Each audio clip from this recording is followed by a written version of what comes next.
माझं नाव गंगाधर संपत कुडके. बाबासोबत माझ्या लग्नानंतर संबंध आला. म्हणजे माझे सासू सासरे माझी बायको फार पूर्वीपासून बाबाकडे जायचे. खराडाच्या शेतात बाबा राहायचे. गुरुवारच्या दिवशी तिथे यात्रा भरायची असं ऐकण्यात होतं, पण मी कधी गेलो नव्हतो. पण माझ्या लग्नानंतर मी खराडाच्या माळ्यामध्ये मी पुष्कळ जायचो. त्यावेळी मी तिथं बाबाकडे बाहेर लागायची. लोक आपले आडी अडचणी सांगायचे आणि लोकांना गुण बी यायचा. पण माझ्या लग्नानंतर मग बाबाचे मी जास्त संबंधित आलो. एक वेळ असंच मी तर इथं दुकानावर नोकरी करतो मशिनरीच्या जळगावच्या मध्ये. तर बाबाला जिलेबी आवडायची, सांगायचे पाहुणे जिलेबी घेऊन या. तर एक दिवस असंच मी सकाळी 7-7:30 वाजता बालाजी फडसावून इथून गरम गरम जिलेबी घेतली, किलो 1.5 किलो, आणि लालदेव पाट्यावर गेलो. बाबा त्यावेळेस लालदेव पाट्यावर राहत होते. तर गेलो, बाबाने जिलेबी काढली. सगळ्या वाटलं तिथं मच्छिंदर भाऊ राहायचे, कैलास राहायचा, दगडू मामा राहायचे, आणि ते बाई काय वत्सा मावशी, ते सगळे राहायचे. सगळ्या जिलेबी वाटून दिली. खा म्हणे सगळे, मला सुद्धा दिली. आणि तितक्यामध्ये शिंदखेडचा एक जण कोणतरी बाबाचा भक्त आला डबा घेऊन. त्याच्यामध्ये पुरणपोळी वगैरे सगळं, एवढा मोठा डब्बा होता तो 5-6 खाण्याचा.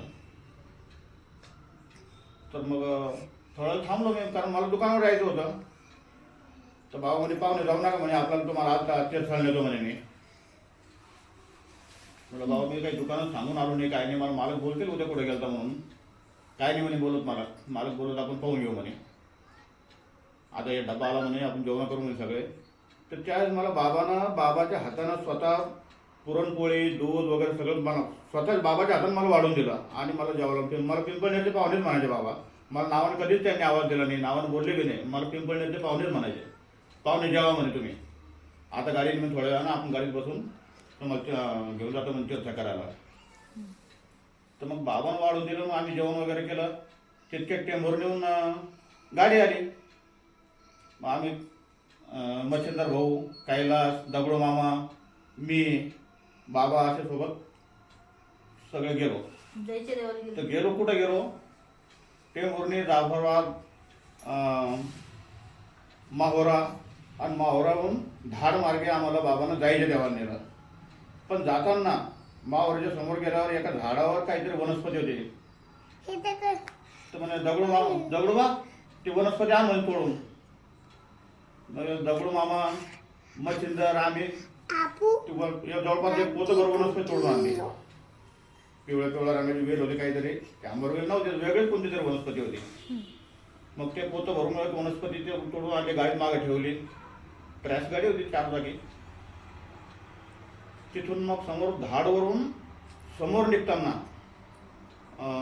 गिरडा म्हणून गाव आहे. तर ते गिरड्याला त्या महादेवाचं सुद्धा एक दर्शन करून आणलं आम्हाला बाबानं. आणि तिथून थोडी पुन्हा वनस्पती घेतली, 2 पोते एका झाडावर आलेली पुन्हा. तर असं जवळपास 3-4 पोते वनस्पती आम्ही मागं टाकून गेली ट्रॅक्समध्ये. आणि तिथून जायच्या देवाला नेलं आम्हाला. जायच्या देवाला आम्हाला जा दर्शन करून या तुम्ही सगळे. बाबा नाही आले दर्शन करायला, पण आम्हाला जा म्हणे तुम्ही. मग जायच्या देवाचं दर्शन घेतलं.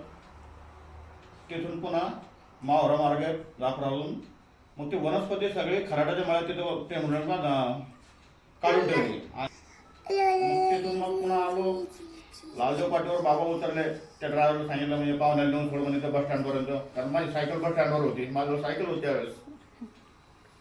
तर मग त्या ट्रॅक्समध्ये मला ड्रायव्हरनं बस स्टँडवरून आणून सोडलं. मग बस स्टँडवरून मी सायकल घरी गेलो. आणि दुसऱ्या दिवशी पुन्हा दुकानात मालकाने विचारले की कुठे गेला होता, काय गेला होता, आला काहून नाही. तर 1 दिवस नाही आलं तर मालक आम्हाला विचारायचे, अरे कुठे गेला होता, आला काहून नाही. पण बाबांना सांगितलं तुला मालक बोलणार. खरोखर मला मालक बोलले. मालकाने मला विचारलं की नाही काल कुठे गेला होता का काय म्हणून. हा म्हणजे माझ्या जीवनातला खूप मोठा अनुभव आहे बाबाबद्दल.